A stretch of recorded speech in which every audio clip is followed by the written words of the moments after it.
Well, Yasaba, the Muina Masani and come on Obejina, a Ministry of Agric, teach you the poultry aspect of it. No, now, you didn't home come on. Ubaga, the multimedia a team, no, ako do a suko, and it's for a sukodo. A series of Ebeba, any Agric ministry, no one Juma woni di, a scene toa a womb, ye in a done di, na botai said.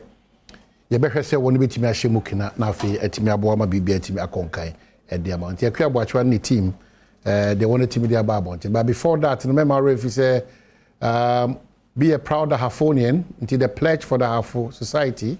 Me now do dia shawonum educhum amrosa me atrenso ahema me Alexibwam me Yera Jarvis Pepra me infum tifadin to aso o shebo senior de munyam. And it can't cover Bahafo Anabe. Then the bigger picture is the Ghana. And the Ghana picture is that Bibi Akabibi in times like this, Ubi Tuana Mombia and Sem Fata, a bemo minor, a year, na Shumji, and your mining punto is seen to Abahua, Mr. Bibre, Bribia, na Wetimi Akabibi. If you see something, say something. So help me God. It's important. Yasaba. Belated birthdays to the Chief of Staff, Yabana Antifrema, to the Attorney General. Era Godfred Dame Anafe, a potential president for the land and a flag bearer for the NDC. I'll free her for proud, belated one, Eriko Poku. Happy, belated birthday to Yenipa Mensama Bromudi. A former Deputy Minister Agric, former Member of Parliament, and so Ewaha, and the spokesperson for the ministry, Era Isanso. Atenase one say Mama can say Era Jojo Drew asem ana make Era Jojo Drew akwaba o de wo introduction ya Isa Naija na daroma Isa na mini first time mini Isa shaza ewo issue madam was say I think it's a short notice but ministry no motimi agibre se mo so mo ba boy adwumadi aye di na bia na ya ye twasare nim se baabi wo ho achia enti me say motimi nya brahwe. Okay. Neoma Mensana Mibusa now in Chimo. Okay. The documentary Mimintia says poultry said there's a big challenge about poultry, Jumayana. Challenge in the year, the Edikai, a year, Adriana, Edema, and Moano. The Tosso, and so ye, a boa, Adriano, Akudu, Anafi, the Crackano, and Hordia, a sort in terms of 1 year poultry, Jumano, 1 Hordia, a sort because we should documentary now. Will be on no Timians and more say, is it 600,000 or 6 whatever? No, actually, about 200 or say. It is what my son and Sandy acquired that area specifically. Okay, you well, the medal na my her phone motive for so as somehow canning in an obono tofa, Edicano, medical that multimedia massive. Documentary na moye. Yajitum say, Moko Yejumano. But baby kakribe no some ways because I mo contacting ministry no na de mo ye no yes you want to be edema but mo ye wi ndi de mo ye ni nyina no ye wanu ye de ba be mamo na obi ohun ni say anaso obi o ministry a ohun bi say anase ase ha na office bi a mo ha adwen but ni ye mu ene Ghana o man ni nyina ye yom ti na bibi say akoso edin kan poultry as na o kan no the first thing a feeding our boss. Poultry feeding and Kasankasa contributes to about 70 to 80%. A January the year poultry human. And no who canning about 80% feeding. And a feeding there are two components be a bro and a soya bean. A bro could have 60%. As soon as soya bean ne fish me near the above account. Now, a bang we buy no but I say poultry no e be mana ya kono am e biem into the first thing here e feeding our boss no no tackle first so we under planting for food and job no ye de a broker ho and na so e be in the car ho because of the poultry farmers no and we have from 2017 2018 2019 by nyina no na problem in fact 2019 year in a stable price Bruno I think it was 55 or 60 cities the whole year inyai na poultry man ho ni gina se utimi nya o se ebru ni so abi no omnya standard price So do me say January or Bruno 60 cities. Sa through to October, November, December. Let's just say we. Here in the case, excuse me. When you cold power, sorry. We short notice down by said I know there. Yeah, but today a tea from Fancham. A Bruna, ye the Maomono. Also, we have documentary now. Almost more caught Techiman. Yes, Techiman is the biggest maize market in West Africa also. Almost call Hono. Almost Mudu na first person on the Casano. Or say a Bruni to be bassa and go for me in Yatofo. A documentary. Yes. Good. I then a Bruna ba. Sometimes Omunya Tofo. Na poultry farmers no. E soon say Omunya Bru and a Bruno body. The tea Omuan say Ghana Hano. Poultry farmers no. Ade Omuhia pa a working capital. Sikabuti on the edge. Say Bruno said a documentary trade. Boko obi say bi go enya Tofo. It is a poultry farmer won kuko say sorry 100,000. No, she can with my bro 100,000. So I don't know cost. But we need size can. So the poultry farmer they here only here assistance to go beyond a brownie adena ya production. It's ya buying.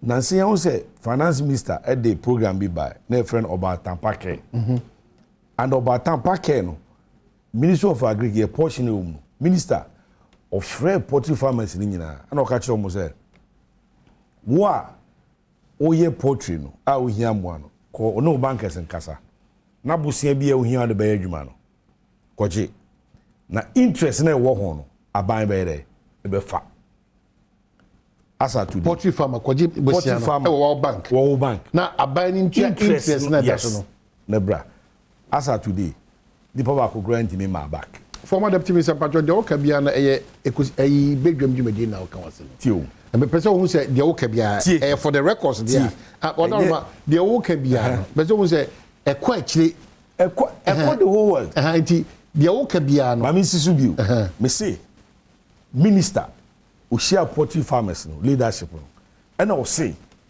monko banko je bosia sika mo de ye adwuma no na esi hu no aba be de ebefa ese bosia no ma bi dada ama music asem na kwa bibi bank kura so no ba he no kwa mekanisa wozu hiamwa ena minister say enhihia aban edika ye bakoni enti monko bank na monkoje asa ene obi amai na je say e bia de wo ka no enokre but some information o man farmer ena poultry farmers e ni bi su din komo I think say the whole Ghana no your problem with communication me who say poultry farmers go asema making because omonya aware.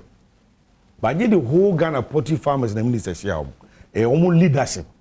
Ghana Poultry Farmers Association. People move on. Almost members, no, omo money. It be a bit brain any Zakonia way there. Oh, it's the minister who is saying, the IN say, the bottom line working capital.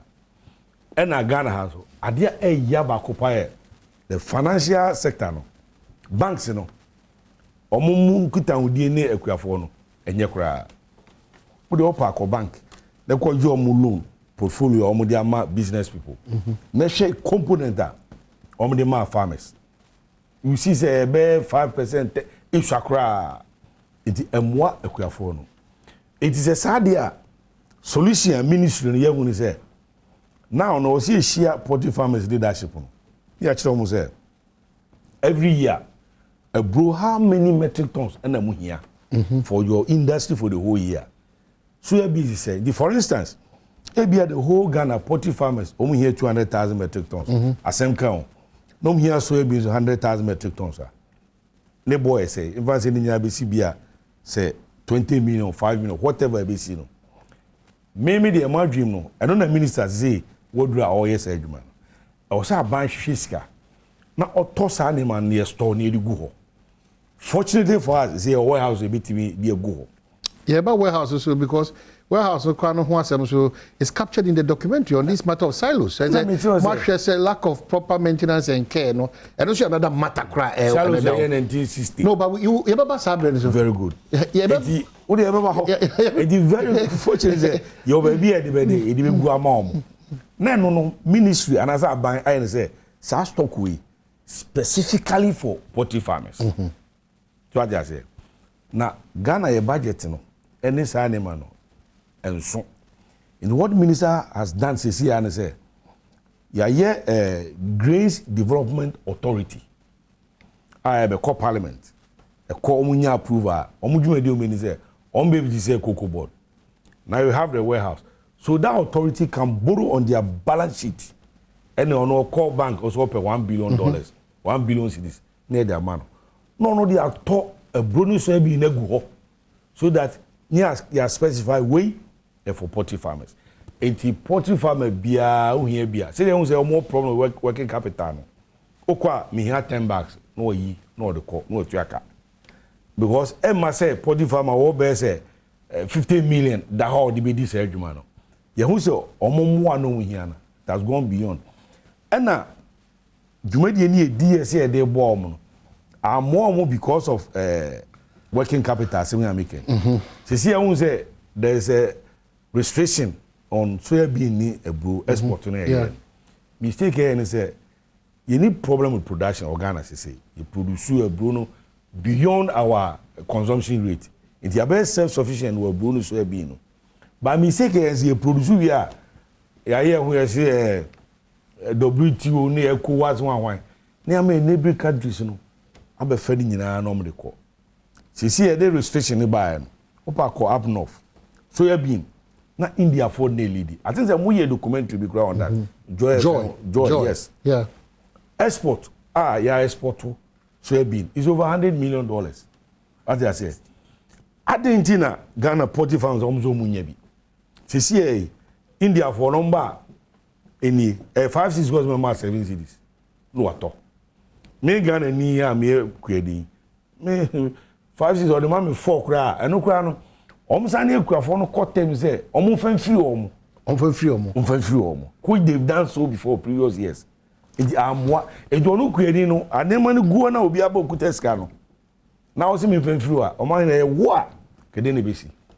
Okay, so Mamenka say a record documentary no and yasha any ministry no baby ye hwehwe mu gidi se na sin to wonom no ye ne on di sa enkita record purely Ghana's poultry industry no plus other areas a record na twiafra poultry industry na ye be this and come the former deputy minister of the ministry of agric and the PR for the ministry of agric and so and ye twitwe san come dem be this ye din komo na because some of the things no are documentary be antima capture and for the fact e bi ni mo hono na even documentary ye be capture ni kraba so ntino e bi ontimi nkan nsem na ye o be ye ohinte du akiri that by means of getting through to us on phone former minister deputy minister kasa no nyoma bi wo hono ma ugiri se hono de bia wan cover tie because we need to kill it well na yen solve that problem na bria da titru minua no amwo doma wo raise ediba the first point of the aba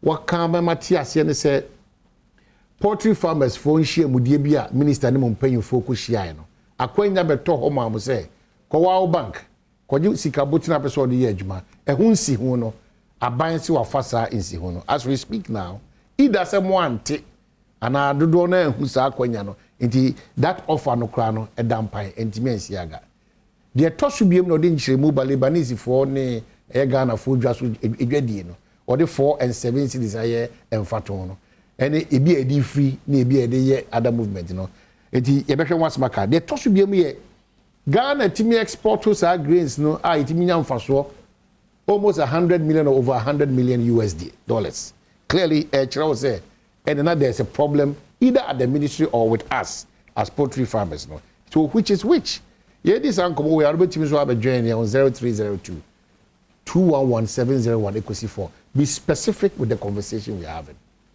And you're very important. Or just specific on it. Respectfully, I'll get you off the line. To be specific. If there's a challenge, let us solve the challenge. Minister, so back to the studio. Poultry farmers, you know, we are dreaming any chance. One problem there, a clear is more problem. But they also solve any issues here. Restrictions in the says you can't offer farmers in the wolf. Soybean for no. Now they have the stock. Omunya bias. India for no person but by answer the restriction there. Atoso. In the amount farmers no omubufu.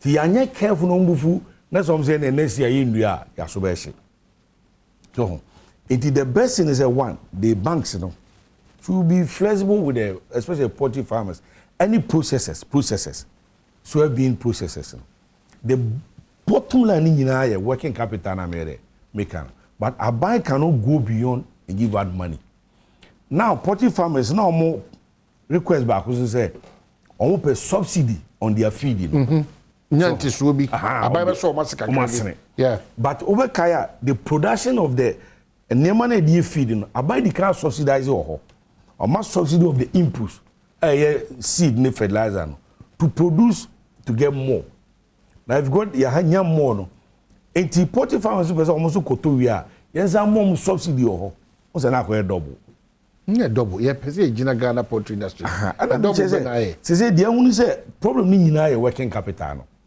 enti the once say government intervene and only great development authority na American and no ba uto ye no be hia omon ka de omon ye nyina na ban ato de agu ho enti mre no so a ukwa domas won kan no he o sa fi bia minister e call regional tour the whole 16 regions mo call nyina you call every region we cry and am say 3 weeks time have started every year bia you call doma I was shocked you need farmers this year obi sorry also go 500,000 best we see 100,000 I'm so wow the pabako oh 500,000 300,000 we do obi so over 600,000 e swat ya ma but 200,000 so the problem no e feeding no and the feeding problem working capital titia they need enough money to buy and store you need problem with production Ghana say because of planting for food and job no the more subsidy on the seed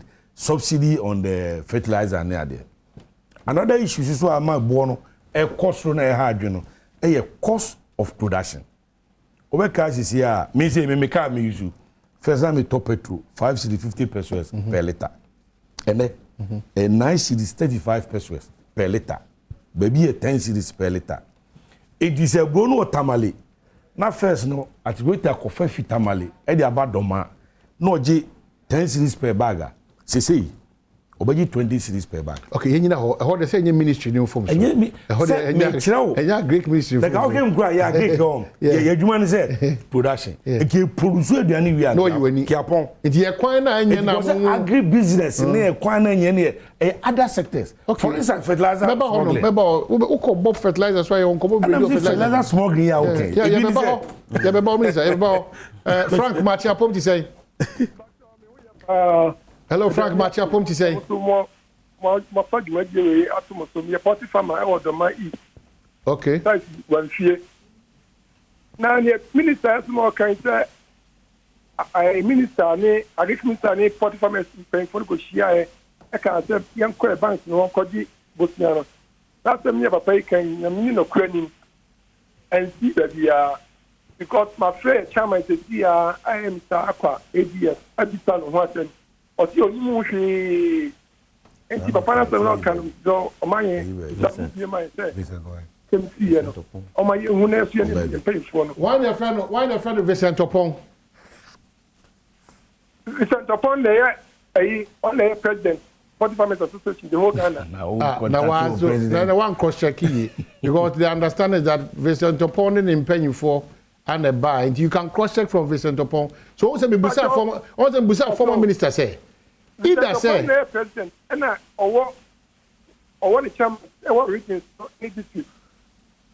okay but the information is that the ministry in collaboration with the poultry farmers leadership here they've been able to call out the name of Vincent Opon. What you say Vincent Opon is president. So let's go back to the drawing board. Check from Vincent Opon. Any pound no mko say shimo. Any DNT I want me and communicate. Sa akwenya na beto ho no. I'm a poultry farmers. We are so grateful. Me grateful pa. Okay. So also Odoma West. Also Odoma West. What are mama midi be me say na me franje. It now is being clear that there was a meeting. Vincent Opon representing. Who catch them say we a word platform. Yeah. It even so say me jam gu manu ma say. Yeah. Okay, Machia pom ti say. Yeah mo. What are ma pacho o free. free Sunyani. Okay. Na your poultry farm or doma, your friend To pack. Yes. To pack with the ankasa e Asuma Salia. Asuma na di kama say. Eh? Pacho miti wadaroma. Oma yin Yankopon enya okese. Amen. Asama minister kano. No kure trudu ba yebesre minister say fertilizer no omo mani mra mo fertilizer ne ba mo a na ebe ma yesu yetima produce kosia no o hwe sunyane kru ya yetimu ya tamale boriga srem bibia ha na ya mo befa kosia ediko nti senka fertilizer ne ye bibria ebe ma yesu yetima a produce ama ye nuanu ma mo tiremu no na omanya se uti ha ne Monday na uhwe kasia ebe free sunyani chira station ayebi kosie kodoma wa ne beji okay eno kra no ebe timama aban no adwuma o pese obiebi no ayedo so ebe tima support aban ti minister yedase se obechirichiri mo se ya na yepe obechirichiri mo a aya grants na ankasa no bra na yehu se adwuma na ankasa no grants no ba ti nyame nka ho. All right, medasi p to pack. Assalamu alaikum Ibrahim. Hello, Ibrahim. Yes, hello. Yes, assalamu alaikum. Ibrahim Untibenkana. Oh, unfortunately. Yeah, hello. Yeah, Ibrahim Untibenka. Yeah, I'm talking. Good. Pacho free. Come on, you Ibrahim, oh, frame me free here. Domain. And a domain, your mo. Oh, no, put in Kuta. Okay, call us Ibrahim. Ghana. Okay. I'm not to agree. Yo. I say, no possible to say, na military say, Mama Yakwenya for say, Nkayen Koji, Lungway, Banks and Honanka, Yemfa, Muga Dwelum Sebeya, government is ubitria. Interest. Interest na my. Yeah. But me who say, no, the, cresa. Because what I say, Oko banks no over Tampa, Oko banks no Oko Diluma. And no yet, wow, yeah, wow, any kind of a Ibiano and Cano, just a brola I didn't want. We lay and Cano, just a brola, who the Canon one, our mobile usage Cano, the amount to lay, I wouldn't even go this Cano, my government and Pamma. Okay. And that's what we are look at the Mosari Word, and Nadia, everything I'm because we have a widen. We do the woman, memoir. Na almost so dia e bolam kwa le yanka ho. Okay, nyoma mienu no waka. Okay, oda to so. Okay. Also nyoma mienu no waka. O se de di kan. Sa besia no kra na aban sin o mama akogye no. Se baby adwuma na kodu no okogye kra hwia na akobu aka osim. Baby, e hoye. O se. O ka se no. Ni omo de mai no say. Okogye loan na. Yes. En cover lawyer. Okay. Okay. I brother nkwa omo say omo babede brother fi abuchiri ba nti omo be say ya ye wo Ghana ni bitima yen enti se wo kwaji loan bia na ye loan no a government no guarantee amount no ye purposely for broiler. Okay. All right. Matthew was in here. So no just your radio to say le ya kanu o ma ye nyina ye nti say ye all kanu anya bola nkwa na le ya kanu. Okay, all right. My brother, you also put your for Rolex. Now, government in Tia half for your food. Okay, Mamma was 20%. Yeah, I think that there's a certain clarity be missing out in the in Swasieno. Yeah. My Jemunica crazy. It's about on this side. For me, cry. Sasa de ma 40 farmers so ko jibusia na ba ntua interest no still for me is not enough but at least is a so kakra so what you say they all can say you say for broilers no there be nyane kwan no enyane kwan no e 40 farmers na the entire airport you say first kwan no onya we or verify few be ho we so minim so by meeting be another be na catch na I can't confirm. And for port Ubia qualify. na broiler 7 hour can this year your budget no your broiler project bi 5 million beds ake de be ma akura 80 October November there your pilot 100,000 beds your mount bed na they ma feeding for 2 weeks any vaccination free feeding for 2 weeks free vaccination na o broiler there 6 weeks na 4 weeks you know we feed you na waton the pilot 100,000 Christmas you are successful and so top but the budget in your 5 million beds for this year unfortunately in the affair for budget once you teacher budget about 30% near there the affair yes have call back they who the number na victim aye say 5 million be reach about 3 million now 2 million fine but opa or was your friends to back yeah opa that's also a layers onko apply on for application mbra me an kasa de be kwa command minister na sa interest na ye kan no wa ye de aboa no okay because sanity for poultry farmers okay you specify say for layers and broilers dabi okay for both okay so okay so isa minim say there honorable kan odi bi beto so ansa ma ba wo so silos no na afima sa call na wo silos why there ye kun ye there very bad for the ministry. Oh, I'm say I mention a helpful omohwe anope na me na masinya kwanya amode amai. Salus na muhu no hoza no omahene. Say nei say we agriculturist and say we kuani. Now you are into agri business. Na say we say Salus we na obe yusu e dia kra odo baya. Na te say wo de okwa achi in the first place Salus na muhu no be 1969.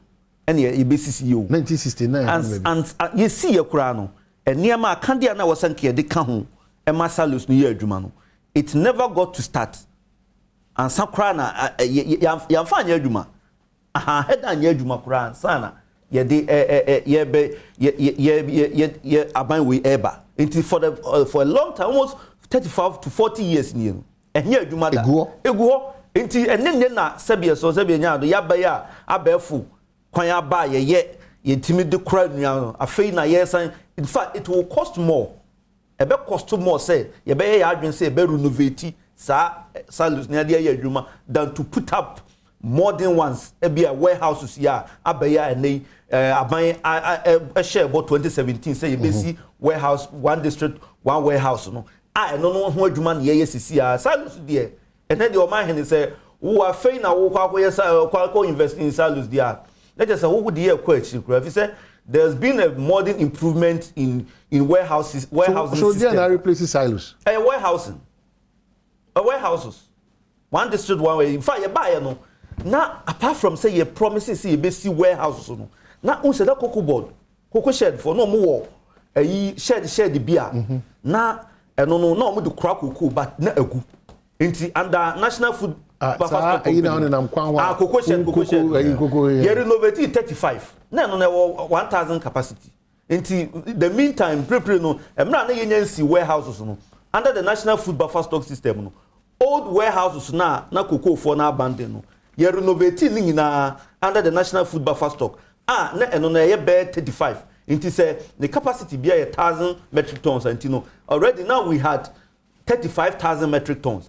Enunti nana emra ansa na drought no ebeba no na want see free SHS omu face food problem bia na under national food buffer stock no e ho nana aggregators are register almost 120 aggregators are register across the country no na omo na to aburo no na aduane no omo to a sa warehouse ya na ya renovating for no e ho nana ye dikogu ansa na Ministry for Special Development Initiative and the Ministry of Food and Agriculture yes e be see 80 Nti 80 no na Ministry of Food and Agriculture AC 30 and Ministry of Special Development Initiative and so AC 50. Sabra make say 80 na you can see ABC no. Amahene de yenwie ye kra ye see yenwie ye kra no. Is the least a year 70%. Okay. So if na mo wie kra. Oh, say o mredi anka metimi abobobia ma. Yeah, because baby abobobia no ye will correspondent to be check your mind. So exactly. That's the most important. Baby abobobia no. Is that my friend Tanko yeah communication say on Sunday warehouse pictures be ma obi the number pictures be as anything and to send warehouse so must meanwhile are these warehouses yes so warehouse we new the biase we need new the biase there no nti o ma we no e wo humidifier e wo bibia a chese wo de aburo no gumu a ne lifespan it said there was silos in fact timi kura aburo no longer time a chese hwi enka no nti yes be a warehouse keka yes se be a ya cement mu ne ya de aburo gum da bi we provide all the incentives and equipment a woman betimi aboa ama sebi so sebi aburo no lifespan e betimi last longer o say e wo hefa be compensate production team so that it will not the pictures no hu ne new be it will not be a problem for Upper East one company needing the Mrs. Posi Limited Bongo company Bongo na 100% completed okay oba Fumbisia okay Bosa South 100% completed okay oba Pusu Namango Talensi 100% completed. Okay. Oba Denugu Garu 100% completed. Okay. Oba Nangodi Nabdam 100% completed. Are you sure because of the response now Banana Woka Messi Dafiama Busie 100% completed. Oko Jirapa 100% completed. Fitted warehouse a fitting yeah Juma young team compared to silos no last minister called on Okoya no ye ko warehouse bi wo Sabalugu ye ko ye mo ye ma ana minister say warehouse yi ho na de mo abegum na agree director na ka say oh private person bi do say me warehouse wa me warehouse wa me si a me nyam farmers no private member any we also trace kademaye enti already now make say e bi kura private companies kura G individuals agi omu kura aduane akware ka say minister say enti na wusi enti e bia ye ti ha no mo a sabi eya na niam na pi ho no mo a ye nhunu na said the minister kan ye no ye nso ye more ye communication na nka say ye kan ye sempa ye no eyi na nka sapa na nka ye kan de anka o man ye nke ye do be ko ye do betena kam for 1 week and 2 weeks ye nam saa na wo de wani ehunu say sebi de ye kan no enye se bi abosrim kan bi na okay so obi di aba se min kan che mo se de mo kan no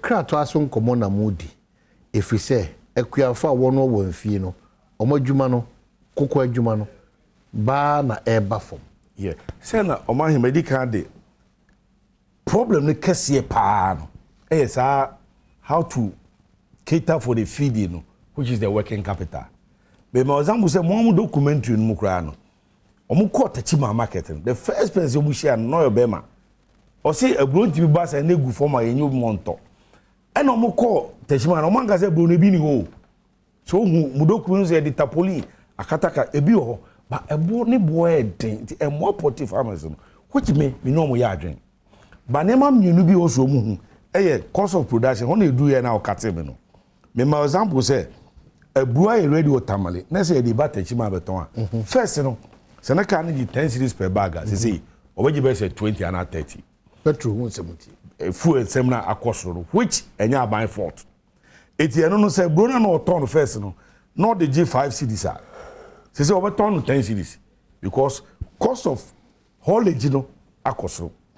Another aspect of the cost of production is a production angasa now also we call it because say yema fertilizer and no so fertilizer dey boa omom di dua abro ne great other issues no from 2017 up to 2019 na international market no na $300 per metric ton fertilizer bo sisi ameno ka say $1,200 anupo no wunya bi because of there's a cost war Ukrainian engine fertilizer international market ground wunya bi.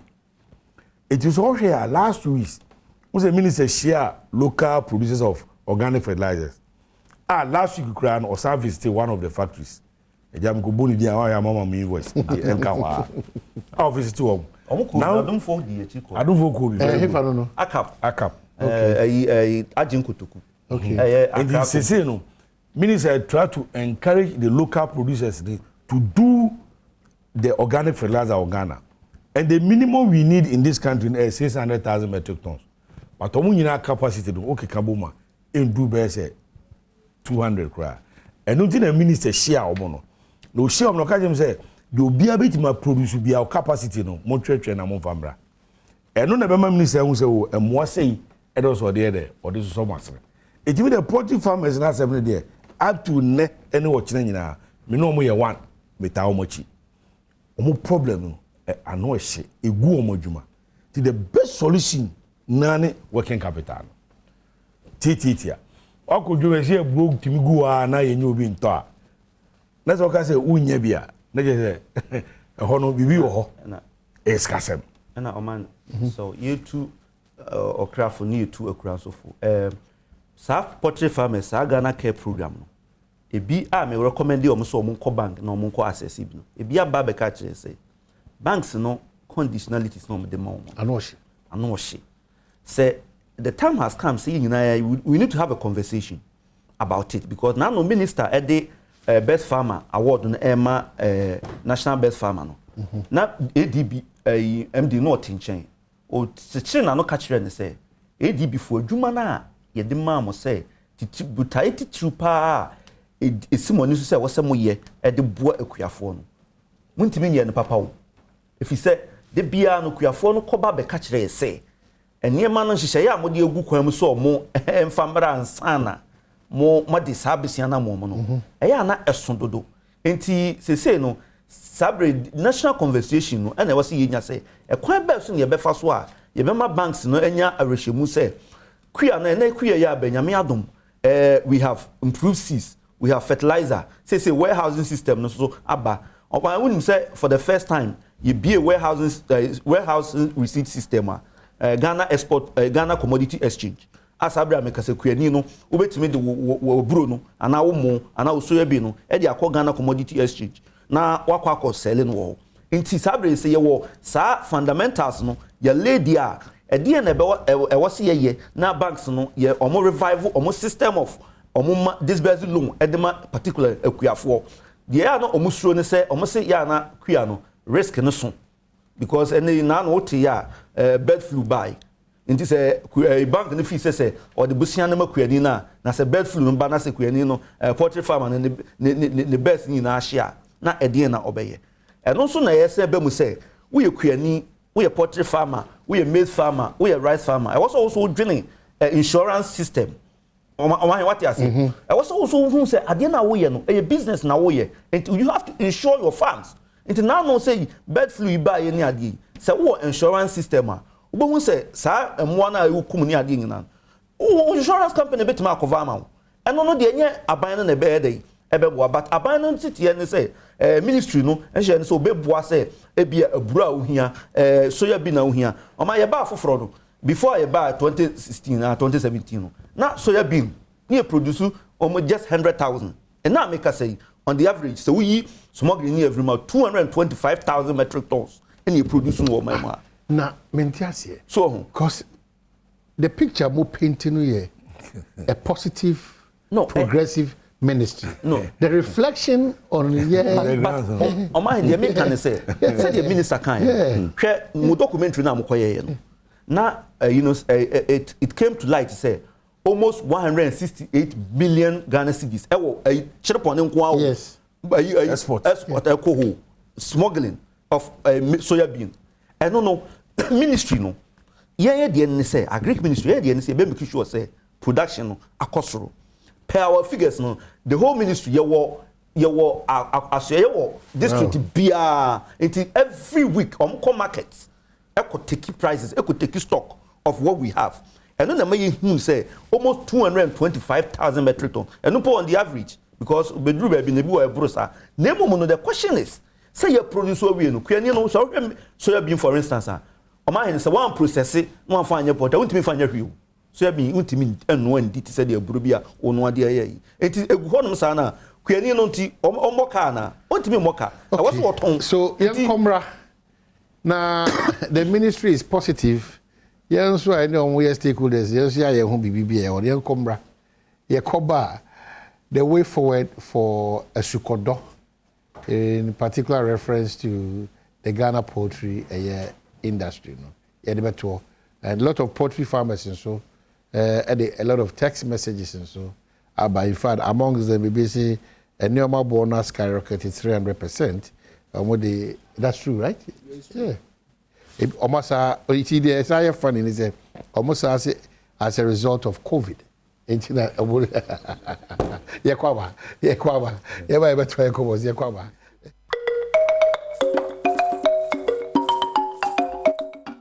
Well, yes, I try and come on so Adam say, Kadeba Kuya year for many so. Techima and Tanos irrigation, project, and on MCL say, you heard that, you can't buy a so. If it's here, you're first one in our documentary spoke to the challenge I was.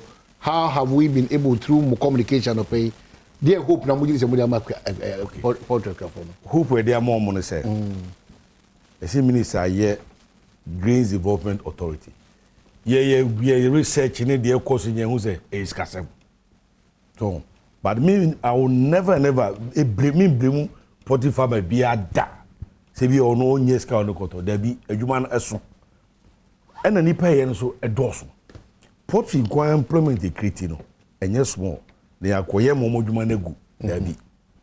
Problem who in a year, almost feeding us. Into the Green Development Authority near Banner Bar, and no a better. Minister bit my order. Monto 500,000 metric tons maize, 200,000 metric tons soybean, and from these warehouses solely for poultry farmers. Say yes, I did no more. My who do be DBC. Sa hula balloon na subitra. Now some bakwa is a campus account air banks. Most of Ghana banks, they don't even know the business of Moye. Most of them.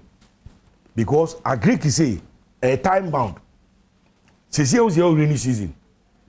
This is the time so Ukraine be basso or pesca. Or sending Sakas in January, February. Oh, Mount Ghana of Ukraine be a southern sector. Till you, southern sector. Oh, man, a Busia, me and El Juna. So you could dread Diana. It's kind of a shit. So the banks should know, or they should have staff or more knowledge about be agric. No, in charge of agric sector. It's the farmer who apply for loan now war Techima and Kranza Neo Dubiasia, southern sector. By latest January, or say farmer is a cascano. Another aspect, Ghana banks, Yefa Bank ZBA ADB. Or more base, let's say 100 branches, at some count, or Ghana. Now, Obi will Neo Dubiasi, Obi will Techima, Obi will Franco, no apply loan. Say loan no bro say I'm say 1 million or something. She say back for approval. Now a whole nation bank approval no headquarters. Headquarters so ebeba no. If you are from Joe beba no. Now application is a good hono. Ebe 700. 700 no so no. E move say 50 per. And a board bet my approval. Because say cost certain threshold. E be a 2 and 3 months. This is a board at transit normal approval. Board don't know so transit be a once a month. So maybe you can what Techima. Me pesca do bro. My apply Techima me branch. She's will know the back crack. Na crack no so she say I send a board abishia. Omo nko nwie bibia mo approval. Na July. Me apply the no be say January. July na this kind of. Yeah, it should be any hobby. But back wale no dey talk. Won't you blame no? Because a time bound. In the rain season the year adwuma no. This kind of yes. I said ma onye sika no the time or the year adwuma no. Wo dey gusa akoma no wono so pesca na dua bro no March, April, May. Scammer ready July. And then all the be. Ghana news dey wo so approve wa be san no age. Irrigation. Who we are now go blame no. Irrigation. Yen take one some tan or so. Techima tan or so no. I say on. Papa na omune ka say no. O say minister abaha na o ka say okwa okofa skaba. Sa na o kan. Yeah. Kasa na o ka keke. Minister bia ni ho be ko ba bia. O ba ko fiska. No dia bre wo staff na o say J there the fire juma. Nti ha no me bo minister abaso. Minister say no office on kan. But papa ni ka say minister abaha. It tells you say minister Juma or no. Until office will cry and all Juma. And I'm going to say every year be I there call rounds. Your call rounds or tunnels on me na me count. Now, my muso asembi. Sa irrigation facilities now Ghana ni nyina no. I pumping so no more. Every farmer is supposed to pay a fee for maintenance. I didn't know Diego. Very good. Ghana ye problem back why wo. He opa yango for Jesus Christ. Yenfa Muhammad ba konye president ba konye vice president no media so. Me na wo. Ya say suban ye be gina mu say ya. Wodi ade na mano no. Of bibia abansa wo bia no. Ghana ni free say. Free. E free say free. Do da adwuma na no. Uzo mko na office ya tutum. Busane say e free say o to office machine ne. Busunzo e ndua na. Etua. Eju wa ka we wo dai. How do I know that? Go soon say with your we Ghana Juma. The approach should be we should know how to fire, hire and fire. I can't say ko say ye pam na do be so ha. Do ba say eh de na o ha no. Say no yeah ye dey. It will sit up. But yeah say culture we say constitution we say we can hire and fire. So kwa omo adwuma bi o Ghana ha. Ah bansa wo bia no enkoyi. Your Juma be or best 30 years in one of the government institutions, organizations be Omunyam fast order. This year, ya workers, Omo cost strike. Only don't go strike. Omo work in Buchan say, working conditions. Omo Edumana Omo improve working conditions. Emo wake up, anyway, say or court demonstration. But you want 30 years, Omunyam fast order. That who Juma. Edwuma ne nkoso wo sase entu pem yensa nto kama I mean oh my we there senya aban edwuma a office ye edwuma nya edwuma ye betu adeka wa na betu maka sase mu wo na ko yi America ana betu maka edwuma wo multimedia Jifanko mo so if you say constitution was a touch you say parliament you have to do that thing you have to learn how to hire the time also there the choir no and the minister can say okay mun here renovation inti mema ye baba be here I was there na sa to ne kwa every directory the bill ministry be head no account it ye do tanos no na ye engineer Jida Ghana Irrigation Development MD no Ghana Irrigation Development Authority MD no ka ho na o twen esa na o twen aba na mo aka mo asem no aba it ye background no e na director ne ma ni team engineers no e call back no ko assess situation na basa na so de ba na be prepare bill of quantities che say in case ye koya e be cost say nto mo yi ni nyina wie ikuta mo hasisi ya sa tanoso de podi ni bi tanoso de ya ye ho adwuma nyina wie e say this kind de e ko sisi okay na the bottom line say sa workers na ho no one by 3 weeks ago ya ayi Kaswa Tobuto, the South irrigation facility be so Hotuba. Almost the application about Muhiamoto. I'm the best population. Now, my question is, and wo abaya ye na the other me says, how you in abaya or the Bussian? Kochi Bussian, Lord, I say, near Moku Afono, move funny be. Namon 12 feet. It be a ye mount show for be a 1 acre, and once be a 2 cities.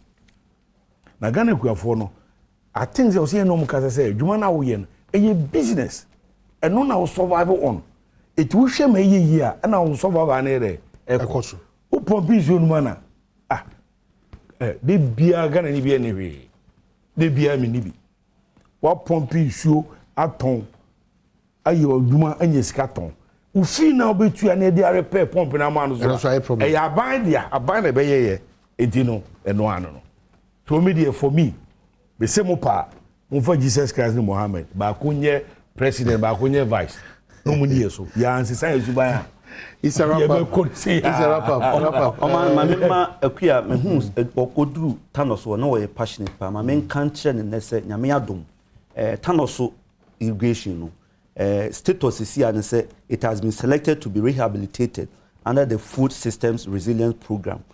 World Bank Ediamaye. It has been selected. It is all. It's not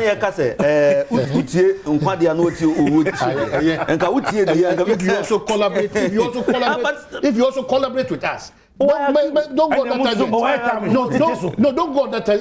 If you also collaborate with us, what we can do is that Yakoya de Yaba, Yahusa Sinto, the ministry, and Mamma was a collaboration. And your ministry be I'm Abakoya de Weba, Omono and Tempano, or Mauki Cabit Melcosos or Munimusha. Say the me person can say, Young Commodore Dinano, Oma, Quenino, your poultry farmer. Yeah. Mama no challenge. Mama was more responsibility. That's right. Yeah, quite a nimno.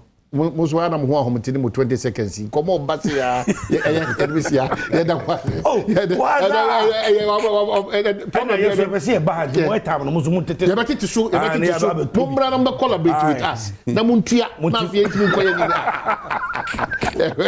okay.